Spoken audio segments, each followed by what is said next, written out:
I think it's important to understand that, there's been, as time has gone by, and as, every once in a while, it seems like there's these, I don't want to say hit pieces, but there's these news articles and all of a sudden these kind of flare ups of people getting concerned suddenly about the affairs of the church, the financial situation of the church, how the church is being organized, how the church is using their financial assets, and whether they're using those, to give as much charity or whatever. People always have a particular angle of concern with these kind of things.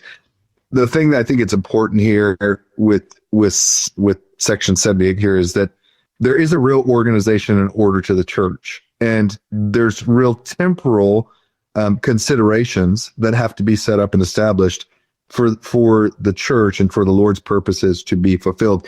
And that doesn't mean that the church can go out there and give away all of their cash and all of their financial assets to help the poor and the needy. I'm not saying it would be nice if we could do that. What I'm saying here is, even in these revelations, it's very, very clear the Lord has an order and a method of operation, and that doesn't mean you just go give it all away.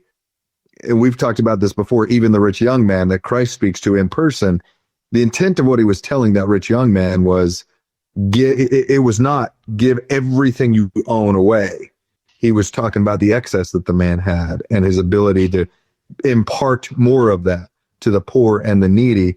And so this here just talks about the real world applications of running the Lord's kingdom, how there has to be structure and order, and you got to live within the laws of the temporal that we find ourselves, and you can't just bury your head in the sand and pretend like we can just give it all away and we'll be fine. Like, that's clearly not the Lord's method for establishing and building his kingdom.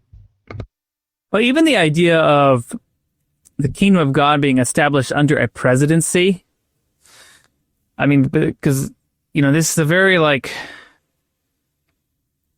we say that the Constitution of the United States is inspired, which means there were some true principles of governing put into it that were, the founding fathers were inspired. And part of that is kind of this idea of executive presidency.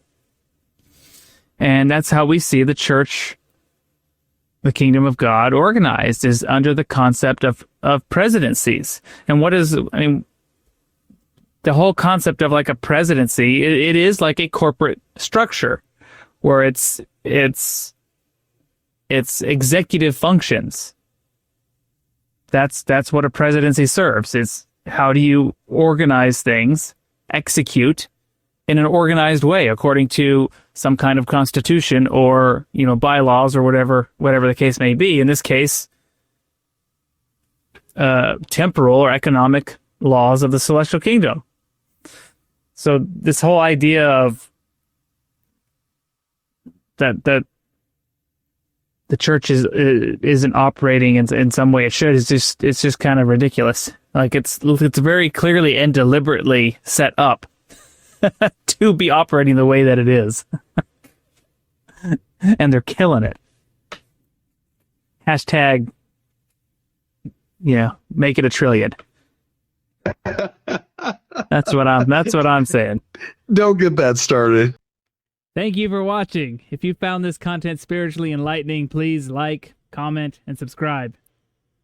Like the gospel, these little things make all the difference, and it helps the algorithm push out better content for everyone to enjoy on YouTube.